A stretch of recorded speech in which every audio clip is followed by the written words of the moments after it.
Bonjour à tous et à toutes. Muriel, c'est Muriel Le Goff, sophrologue, relaxologue et praticienne en EFT à Auxerre, Val-de-Mercy et Vincelles. Je reviens vers vous pour une nouvelle vidéo aujourd'hui sur les ruminations. Qu'est-ce que c'est et surtout comment s'en libérer parce que c'est vraiment quelque chose de pénible, d'énergivore et qui peut nous entraîner vers la dépression ou l'anxiété, tout comme ce sont aussi des symptômes euh, très présent dans la dépression et dans les troubles anxieux. Alors, qu'est-ce que c'est? Je pense que tout le monde voit à peu près ce que c'est que les ruminations. Ce sont des pensées. On a l'impression de réfléchir, mais en fait, ce sont des pensées qui tournent en boucle, qui sont répétitives et qui ne sont pas efficaces, qui ne mènent nulle part et qui ne font pas de bien, mais au contraire qui nous pompent notre énergie. Donc, ruminer, passer une grande partie de son temps à ruminer, ça épuise parce que ça demande vraiment une énergie cérébrale en plus qui ne mène nulle part, puisque ce sont des pensées, quand on dit rumination, on pense plutôt à des pensées négatives et qui ne sont pas constructives, et qui vont vraiment nous vider de notre énergie, nous faire nous sentir mal, parce que des pensées négatives vont généralement amener des émotions désagréables ou douloureuses, comme de la tristesse, de la colère, de la peur, etc. Et en fait, ça ne mène nulle part, ça ne résout rien. Alors, il y a trois questions à se poser qu'on pose parfois en psychothérapie dans le cadre des... Quand on suspecte comme ça Enfin, quand on dit, moi je suis quelqu'un qui rumine, est-ce que j'ai l'impression d'avoir avancé vers une solution en ayant eu toutes ces pensées? Est-ce que j'ai le sentiment d'y voir plus clair? Et troisième question, est-ce que je me sens soulagée d'avoir pensé à tout ça? Si la réponse est non à ces trois questions, on est sûr qu'on est dans de la rumination et que du coup, ça n'est pas du tout constructif. Alors, qu'est-ce que je voulais dire autre chose euh, sur ce sujet-là? Oui, alors on dit aussi que ce sont les pensées qui créent nos pensées qui créent des émotions et ces émotions vont nous faire ensuite avoir certains types de comportements. Donc, si les pensées sont négatives, soit dans du je ressasse le passé, je ressasse ce qui m'est arrivé hier, avant-hier, ou il y a 6 mois, ou il y a un an ou plus, je ressasse, mais finalement cette chose est passée et je n'y peux plus rien. Voilà, c'est pas constructif, ça va me faire du mal, ça ne va me mener nulle part. Donc, soit je suis dans je ressasse le passé, soit ça peut être les ruminations anxieuses, j'appréhende le futur, j'appréhende euh, ce qui va se passer, un événement qui va se passer dans un futur proche ou lointain, mais sur lequel finalement je n'ai pas de contrôle. Donc ces pensées, elles, encore une fois, elles ne sont pas constructives, elles ne font pas de bien. Donc voilà ce qu'on peut dire des ruminations. C'est soit rattaché au passé, soit dans ce qui est du registre de l'anxiété. Là, on est dans une anticipation négative du futur en fait. Et, et qu'est-ce qui va m'arriver, et s'il arrive ça, et s'il arrive tel. Ça va être beaucoup les pensées en et si, et qu'est-ce qui pourrait se passer, qu'est-ce que je vais devenir si, machin truc. Donc là, on est dans de la rumination, d'anticipation de l'avenir. Et si au contraire, je ressasse quelque chose qui est passé, j'aurais voulu que ça se passe autrement, mais ça s'est passé d'une façon qui échappe à mon contrôle. J'ai eu, je sais pas, une dispute avec quelqu'un que j'apprécie.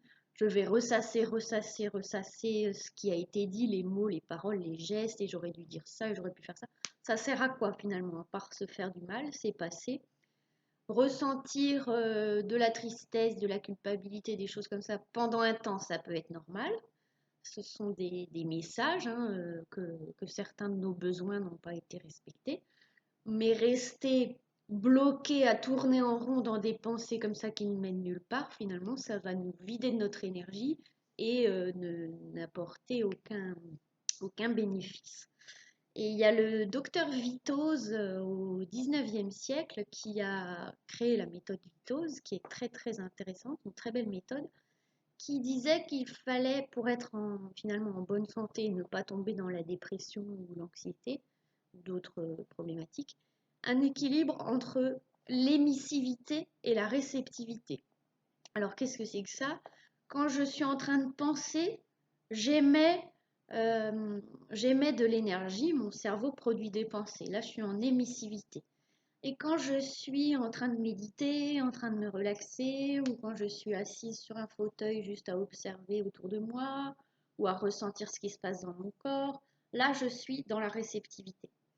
Et c'est très bénéfique, c'est ce qu'on fait en sophrologie, c'est ce qu'on fait dans les méthodes de relaxation, d'hypnose, etc. Et c'est très très bénéfique pour notre cerveau et pour notre santé. On a besoin d'un équilibre entre les deux. Nous sommes des êtres de pensée, et la pensée est un très bel outil, peut être un très bel outil de l'être humain. Simplement, si on pense en continu, euh, de façon négative, non constructive, et puis toujours en boucle, toujours les mêmes refrains, les mêmes rengaines, là, ça épuise considérablement et ça peut même rendre malade.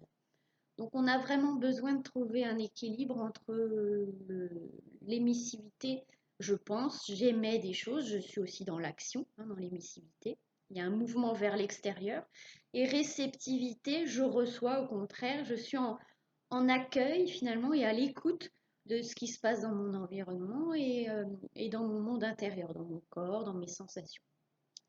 Et donc, un bon remède à la rumination, c'est ça, c'est de revenir dans le corps. Soit sous forme de petit exercice très court, tiens, je vais venir sentir un petit peu ce qui se passe dans mes pieds, dans mes mains, je vais faire un scan corporel par exemple. Ça peut être la méditation de pleine conscience ou d'autres formes de méditation. Et ça peut être aussi toutes les activités qui ramènent dans le corps. Et vraiment, si vous avez tendance à être trop ici, à avoir trop d'énergie dans vos pensées, revenez dans le corps. C'est l'opposé, hein, la tête est en haut, ça pense, ça consomme beaucoup d'énergie. Revenez dans votre corps, respirez, chantez peut-être, dansez, allez marcher, nager, faites quelque chose avec votre corps que vous aimez faire, qui vous fait du bien.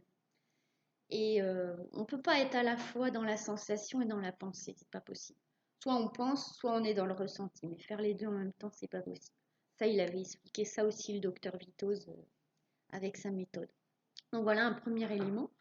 Après, il y a toutes les activités qui vous font du bien et qui vont vous aider à défocaliser de vos problèmes, parce que les ruminations, c'est autour des choses qui nous tracassent, hein, qui nous posent problème. Moi, je sais que quand je fais du puzzle, par exemple, je vous en ai déjà parlé, hein, je suis concentrée sur les pièces, trouver les bonnes pièces, les assembler, et je pense pas, ou en tout cas beaucoup moins. Ou alors, si vous aimez faire de la peinture, écouter une belle musique, trouvez des choses qui vous font du bien, qui vous mettent en joie, qui vont en plus élever vos fréquences, parce que vous savez on est fait, tout est vibration, hein, donc nous sommes faits aussi de vibration. Et si j'écoute ou si je fais des choses qui me plaisent et qui me font du bien, je vais monter mon, mon taux vibratoire, hein, comme on appelle ça. Par contre, si je regarde quelque chose à la télé qui me plombe, qui est avec de la violence, qui est négative, de l'information anxiogène, etc., ben là, je vais plomber mon énergie et mon taux vibratoire. Donc voilà différentes solutions aux ruminations. Et après, c'est vraiment un muscle, c'est-à-dire que c'est comme une gymnastique. Plus je vais m'entraîner à, à sortir des pensées, déjà ça demande de constater qu'on est parti dans des pensées, qu'on a suivi un qu'on est parti dans une réflexion, mais c'est même plus une réflexion parce que la rumination, une réflexion, ça peut être tout à fait constructif. La rumination, ce n'est pas constructif. Je répète en boucle, je ressasse des un raisonnement qui s'éloigne même de la réalité, qui devient parfois dans le jugement ou dans l'évaluation négative. Donc, c'est pas du tout la même chose. Euh, je ne sais plus ce que je disais. Alors ça, moi, c'est un peu le propre de ma pensée à moi, c'est que ça part dans plusieurs directions et des fois, il faut que je me recentre sur mon idée. Donc là, j'ai perdu mon idée. Mais ce n'est pas grave.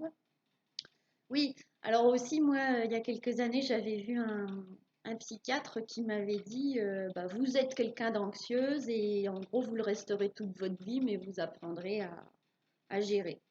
Et moi, je suis pas trop d'accord avec ce genre de phrase qu'on peut nous asséner, que les médecins peuvent asséner aussi bien en psychologie que pour des maladies, des pathologies corporelles chroniques. Un médecin qui va asséner comme ça une vérité, entre guillemets, sa vérité à lui, qui va condamner une personne, par exemple, ah bah, cette maladie-là, vous l'aurez à vie et vous finirez en fauteuil roulant, ou je sais pas, vous en avez pour tant de mois ou tant d'années.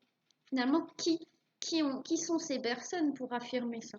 C'est basé sur des connaissances scientifiques, de leur pratique et tout, mais qu'est-ce qui peut leur permettre d'affirmer ce genre de choses? Parce que concernant cette remarque qui m'a été faite sur l'anxiété, actuellement, je me sens pas du tout quelqu'un d'anxieuse.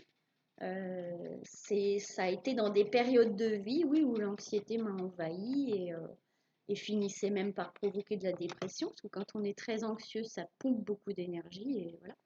Mais, mais là, je me sens très bien et je ne ressens pas d'anxiété, voilà. Donc, attention à ces phrases aussi qu'on peut parfois nous asséner comme ça, qu'on va peut-être après croire et en faire une réalité, alors que nous avons aussi des grands pouvoirs d'auto-guérison et de comment ah, euh, je cherche un mot de résilience, voilà. Donc c'est pas parce qu'à un moment donné on peut expérimenter de l'anxiété qu'on va être anxieux toute sa vie. Moi je suis pas d'accord avec ça.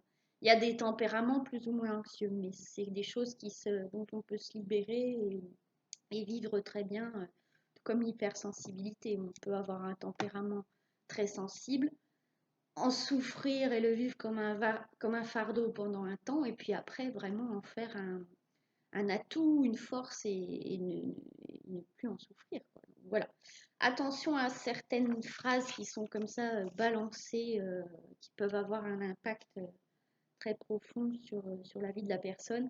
Attention à ne pas croire tout ce qu'on nous dit non plus, même si ce sont des figures médicales, des figures d'autorité, entre guillemets, hein. On a tendance à dire, ah bah, le médecin a dit ça, donc il a raison. Bah, peut-être pas en fait, hein. Donc questionnez aussi ce qu'on vous dit et croyez dans votre potentiel d'évolution et de guérison. Voilà, une vidéo sur les ruminations. Oui, donc finalement, je l'ai dit aussi, mais le meilleur allié contre les ruminations, c'est pas le cerveau, mais c'est le corps en fait, hein. Si vous sentez que vous êtes trop, vous pensez trop et puis vous pensez des choses qui ne vous font pas de bien, parce que les pensées positives, super, allez-y. Si c'est des pensées positives, constructives, ah bah, j'ai de la chance, euh, il m'arrive ça dans ma vie, ou alors aussi tout ce qui est de l'ordre de l'émerveillement. Moi, quand je me balade en ce moment dans la campagne, j'ai beaucoup de pensées d'émerveillement. Ah, qu'est-ce que c'est beau les champs de colza, les cerisiers en fleurs et tout. Ouais, bah super, ça je peux continuer et au contraire nourrir ces pensées-là. C'est vraiment comme un muscle qui s'entretient, qui se travaille, qui se renforce. C'est vraiment un muscle en fait, hein. Apaiser les ruminations et renforcer tout ce qui est des pensées positives, de gratitude, d'émerveillement, et ça qui sont très bénéfiques pour la santé mentale et physique, puisque tout ça va ensemble. Voilà, pour cette vidéo, il y aurait plein de choses à dire, mais c'est déjà pas mal sur les ruminations et puis comment s'en libérer et ne garder espoir aussi, persévérer. Chaque petit entraînement, si déjà dans une journée vous vous habituez 5 minutes à vous poser, à être dans les sensations, à lâcher un peu le mental ego, c'est ça de gagner. Et petit à petit, plus vous allez pratiquer, plus ça va devenir une nouvelle nature et vous aurez de moins en moins de rumination et vous vous en porterez beaucoup mieux. Et puis donc la sophrologie, le FT, les méthodes que je pratique sont efficaces aussi sur ce genre de choses si vous avez besoin d'être accompagné. Voilà. Bonne journée, bon week-end et à bientôt.